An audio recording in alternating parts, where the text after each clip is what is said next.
اعوذ باللہ من الشیطان الرجیم بسم اللہ الرحمن الرحیم فَإِنْ آمَنُوا بِمِثْلِ مَا آمَنْتُمْ بِهِ فَقَدِ اهْتَدَوْا وَإِنْ تَوَلَّوْا فَإِنَّمَا هُمْ فِي شِقَاقٍ فَسَيَكْفِيكَهُمُ اللَّهُ وَهُوَ السَّمِيعُ الْعَلِيمُ۔ پھر اگر وہ اس طرح ایمان لائیں جس طرح تم لائے ہو تو وہ ہدایت یاب ہوں گے، اور اگر وہ روگردانی کریں تو سمجھ لو کہ وہ مخالفت میں پڑ گئے ہیں، بس ان کے مقابلے میں اللہ تمہارے لیے کافی ہوگا، وہ سب کچھ سننے والا اور جاننے والا ہے۔ سورہ بقرہ کی یہ 137 نمبر کی آیت ہے۔ اس سے پہلے سورہ بقرہ کے شروع سے لے کے یہاں تک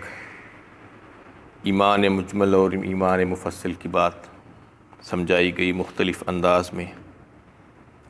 پچھلی آیت میں بھی اللہ تعالیٰ نے ایمان کی حقیقت بتائی تھی اور کہا تھا کہ کہو ہمارا ایمان ایسا ہے، قولوا آمنا باللہ وما انزل الینا وما انزل الی ابراہیم و اسماعیل و اسحاق و یعقوب والاسباط، یہ ساری جو ہے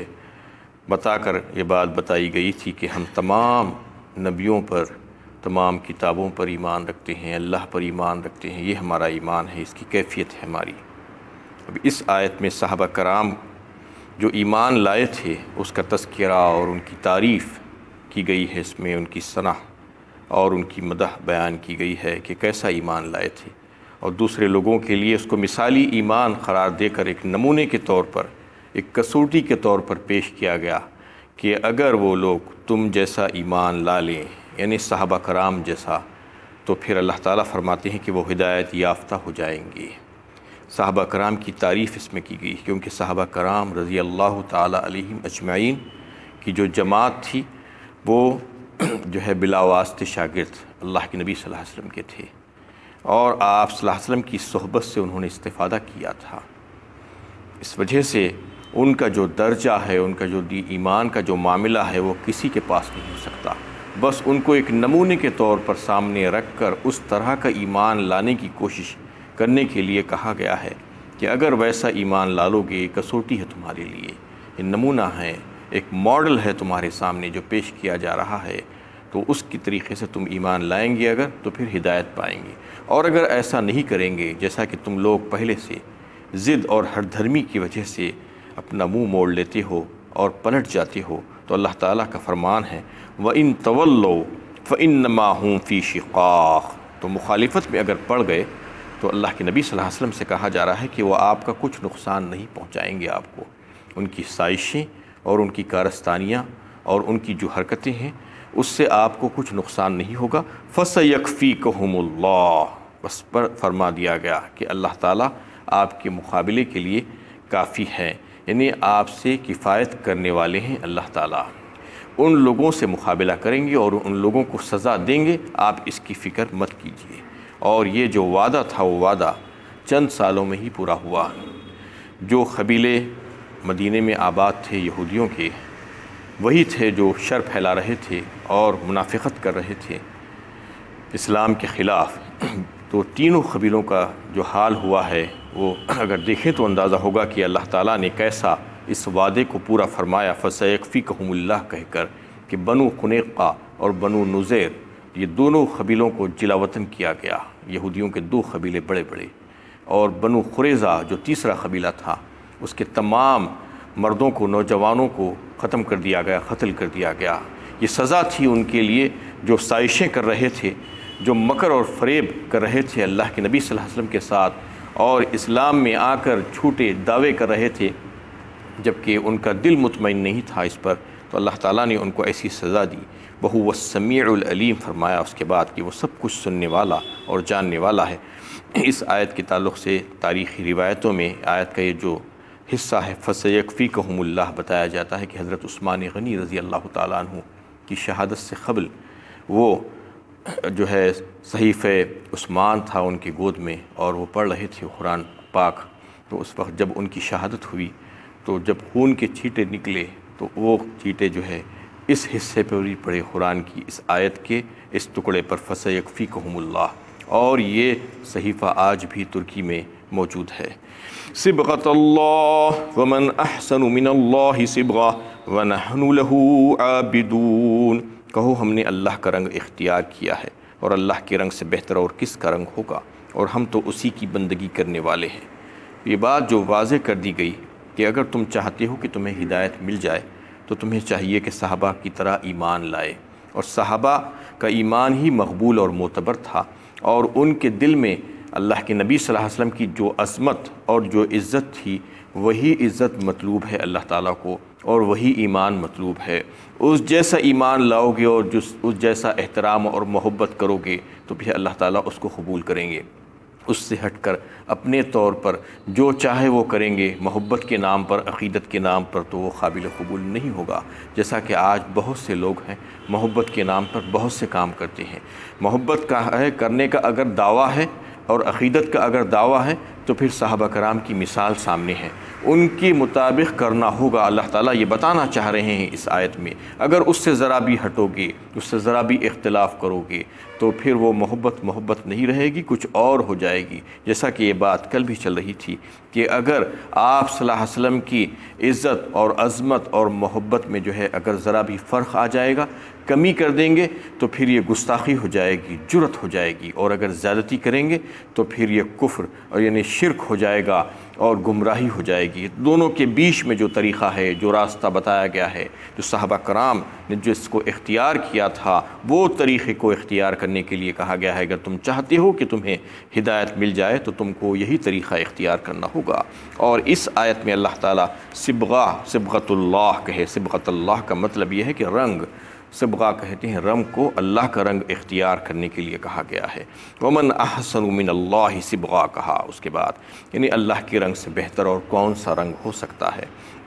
اس میں دو باتوں کی طرف اشارہ کیا گیا ہے، صبغہ کہہ کر، اللہ کا رنگ کہہ کر، کہ عیسائیوں نصرانیت میں جو ہے ایک رسم اس وقت بھی تھا، آج بھی ہے شاید، کہ بچہ جب پیدا ہوتا ہے تو اس کو 7 دن کے بعد اس کو ایک رنگین پانی میں جو ہے رنگا جاتا ہے، اس سے جو ہے اس کو دھلایا جاتا ہے، اور یہ عقیدہ وہ لوگ اس بات کا رکھتے ہیں کہ اس کی وجہ سے اس کو جو ہے پاک کر دے رہے ہیں ہم، اور وہ جو نصرانیت کا جو رنگ ہے وہ اس پر ہم چڑھا دے رہے ہیں، وہ ہمارا جو دین ہے اس کو مضبوط کر رہے ہیں۔ اور یہ بات بھی ان کے ذہن میں ہوتی ہے کہ یہ ختنہ کے بجائے ہے، جیسا کہ اسلام میں ختنہ کی جاتی ہے بچے کے پیدا ہونے کے بعد، وہ اس کے بجائے اس کو یہ سمجھتے ہیں، تو اس میں اس عقیدے کی اور اس رسم کی تردید کی گئی ہے کہ ختنہ جو کی جاتی ہے اس سے تو پاکی و صفائی ہوتی ہے، یہ رنگ میں رنگنے سے جو ہے اس کے بعد تو پھر سے دھل جا سکتا ہے، وہ رنگ سے کیا فرق پڑتا ہے، اور پھر وہ ختنہ کے بعد جو پاکیزگی اور طہارت ہوتی ہے، جو گندگی ختم کر دی جاتی ہے، وہ گندگی اس پانی میں نہلانے سے کیسے ختم ہو سکتی ہے؟ یہ غلط اور باطل رسم ہے، اس کو چھوڑ دینا چاہیے۔ اور ایک بات اس میں یہ واضح کر دی گئی کہ اللہ کا جو رنگ ہے وہ دین و ایمان کا رنگ ہے، اصل میں وہی جو ہے ضمانت ہے، یعنی اصل ظاہر اور باطن کی، اور ہمیشہ رہنے والا یہی رنگ ہے۔ جیسا کہ رنگ، یہ دوسری بات اس میں یہ ہے کہ جیسا کہ رنگ آنے سے جو ہے آنکھوں میں محسوس ہوتا ہے کوئی بھی رنگ، تو ویسے ہی ایمان کے آنے سے یہ بات محسوس ہونی چاہیے کہ بندہ مومن ہے، اور اس کی طرف سے جو ہے اس کا اظہار ہونا چاہیے، یعنی اس کی علامتیں ظاہر ہونی چاہیے۔ کوئی مسلمان ہے اگر تو اس کے چہرے بشرے سے، اور اس کی خد و خال سے، اور اس کے لباس سے، اور اس کے کردار سے، اس کے اعمال سے، یہ ساری چیزیں ظاہر ہونی چاہیے کہ بندہ ہے۔ ایک بار کی اگر کوئی ایک بندے کو دیکھ لے، ایک انسان کو، ایک مسلمان کو، تو اس کو یہ معلوم ہونا چاہیے کہ یہ مسلمان ہے۔ لیکن کیا بدقسمتی کی بات ہے کہ آج مسلمان اپنے آپ کو ظاہر ہی نہیں کرنا چاہتا، نہ چہرے سے ظاہر کرتا ہے، نہ لباس سے ظاہر کرتا ہے، نہ اپنے اعمال اور کردار سے ظاہر کرتا ہے۔ اس میں اس بات کو واضح کیا گیا کہ ایسا رنگ بناؤ جو اللہ کا رنگ ہے، یعنی دین و ایمان کا رنگ ہے، وہ پختہ کر لینا چاہیے تم کو، اور تمہاری ہر عضو سے، ہر جگہ سے جو ہے یہ بات ظاہر ہونی چاہیے کہ تم مسلمان ہو، اہل ایمان ہو، تمہارا کردار بھی ایسا ہی ہونا چاہیے، تمہارے معاملات بھی ایسے ہی ہونے چاہیے، تمہاری بات چیت بھی ایسی ہی ہونی چاہیے، تمہارا عمل بھی ایسا ہی ہونا چاہیے۔ اس میں اس بات کی طرف متوجہ کیا گیا ہے، وَنَحْنُ لَهُ عَابِدُونَ، اور کہو کہ ہم تو اسی کی بندگی کرنے والے ہیں۔ قُلْ أَتُحَاجُّونَنَا فِي اللَّهِ وَهُوَ رَبُّنَا وَرَبُّكُمْ وَلَنَا أَعْمَالُنَا وَلَكُمْ أَعْمَالُكُمْ وَنَحْنُ لَهُ مُخْلِصُونَ۔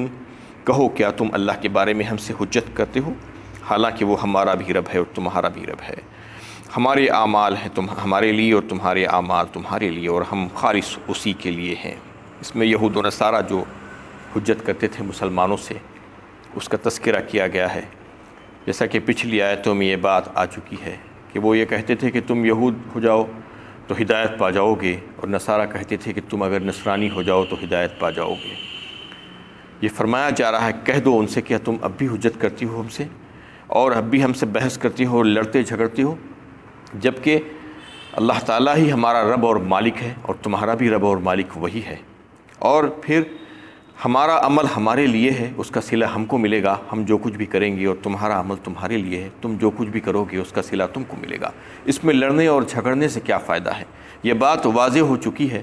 کہ اللہ تعالیٰ نے اس کو واضح کر دیا ہے کہ کون ہدایت پر ہے اور کون سا طریقہ اچھا اور بہترین اور درست ہے، لہٰذا ہم تو وَنَحْنُ لَهُ مُخْلِصُونَ کہہ دیا گیا کہ ہم تو مخلص ہیں، اخلاص کے ساتھ ہم اللہ پر ایمان لائے ہیں،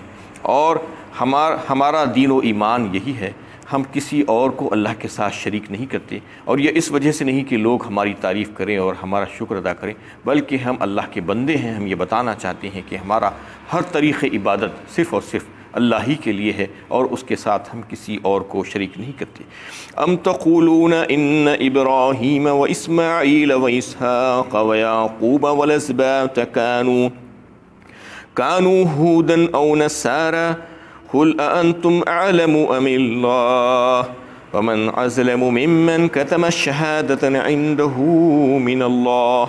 وما الله بغافل عما تعملون۔ کیا پھر تمہارا کہنا یہ ہے کہ ابراہیم، اسماعیل، اسحاق، یعقوب اور اولاد یعقوب سب یہودی یا نصرانی تھے؟ کہو تم زیادہ جانتے ہو یا اللہ، اور اس شخص سے بڑھ کر ظالم کون ہوگا جس کے پاس اللہ کی طرف سے کوئی شہادت ہو اور وہ اس کو چھپائے۔ تم جو کچھ کر رہے ہو اس سے اللہ غافل نہیں ہے۔ اس میں اللہ تعالیٰ ایک سوال کرنا چاہ رہے ہیں ان سے، اور کہہ رہے ہیں کیا تم یہ کہتے ہو، یہ تمہارا جو عقیدہ ہے، تمہاری جو غلط بات ہے، تم اس کو ثابت کرنے کے لیے یہ چاہتے ہو کہ تم کہہ رہے ہو کہ ابراہیم و اسماعیل اور اسحاق و یعقوب اور اولاد یعقوب جو ہیں وہ سب کے سب یہودی یا نصرانی تھے، جبکہ اللہ تعالیٰ اس بات کی تردید کر چکے ہیں کہ وہ سب کے سب یعنی اسلام میں داخل تھے، اور اسلام کے ماننے والے لوگ تھے، وہ اصل میں مسلمان وہی تھے۔ تو تم یہ بات کہو کہ کیا تم اس بات کو جانتے ہو یا اللہ تعالیٰ اس بات سے زیادہ واقف ہے؟ جبکہ اللہ تعالیٰ اس بات سے واقف ہے، اللہ تعالیٰ کو معلوم ہے کہ کس کے دل میں کیا بات تھی اور کون سا طریقہ اختیار کیا تھا۔ جب اللہ تعالیٰ کہہ رہے ہیں کہ وہ لوگ مسلمان تھے، امت مسلمہ کے ایک فرد تھے، تو پھر تم جو بات کہہ رہے ہو وہ بات تمہاری جھوٹی ہے، اور اس سے بڑھ کر ظالم کون ہوگا جس کے پاس اللہ تعالیٰ کی طرف سے کوئی شہادت آ جائے اور کوئی بات واضح ہو جائے، اس کے باوجود بھی وہ اس کو چھپائے۔ ومن اظلم ممن کتم الشہادۃ عنده من اللہ، وہ بڑا ظالم انسان ہے، اور پھر یہ کرنے کے بعد اس کو یہ نہیں سمجھنا چاہیے کہ اسے کوئی نہیں دیکھ رہا ہے۔ وما اللہ بغافل عما تعملون، اللہ تعالیٰ غافل نہیں ہے اس کے عمل سے۔ وہ جو کچھ بھی کہہ رہا ہے اور جو کچھ بھی کر رہا ہے وہ تعلیمات کے خلاف اور جو اللہ تعالیٰ کے احکامات کے خلاف، تو اللہ تعالیٰ اس کی پکڑنے والے ہیں۔ اس کا ایک وقت آنے والا ہے، اس وقت اس کو ساری چیزیں بتا دی جائیں گی۔ تلک امۃ قد خلت لها ما كسبت ولکم ما کسبتم ولا تسألون عما كانوا يعملون، یہ گروہ تھا جو گزر گیا، ان لوگوں نے جو کچھ کمایا وہ ان کے لیے ہے، اور تم نے جو کچھ کمایا تمہارے لیے ہے، ان کی اعمال کے بارے میں تم سے نہیں پوچھا جائے گا۔ یہ آیت تقریباً ایک رکوع پہلے بالکل ایسی ہی آیت آئی تھی، پھر سے مکرر یہ آیت آئی ہے۔ اس کا مطلب یہ ہے اللہ تعالیٰ جو ہے ذہن نشین کرانا چاہ رہے ہیں کہ تم جو بدعمالیاں کر رہے ہو، اور اس کے بعد تم یہ سمجھتے ہو کہ تمہارے باپ دادا، تمہارے آبا و اجداد، بڑے بڑے لوگ گزرے ہیں، انبیاء کرام کے خاندان سے تمہارا تعلق ہے، اولیاء اللہ تمہارے پاس گزرے ہیں، وہ ان کے اچھے اور نیک اعمال تمہارے لیے فائدہ دیں گے اور کافی ہو جائیں گے، وہ تمہیں بخشوا لیں گے، تمہاری مغفرت ان کے ذریعے سے ہو جائے گی۔ یہ بات غلط ہے، یہ دل میں سے نکال دو، یہ بات سمجھ لو کہ تمہارا عمل تمہارے لیے ہونا چاہیے۔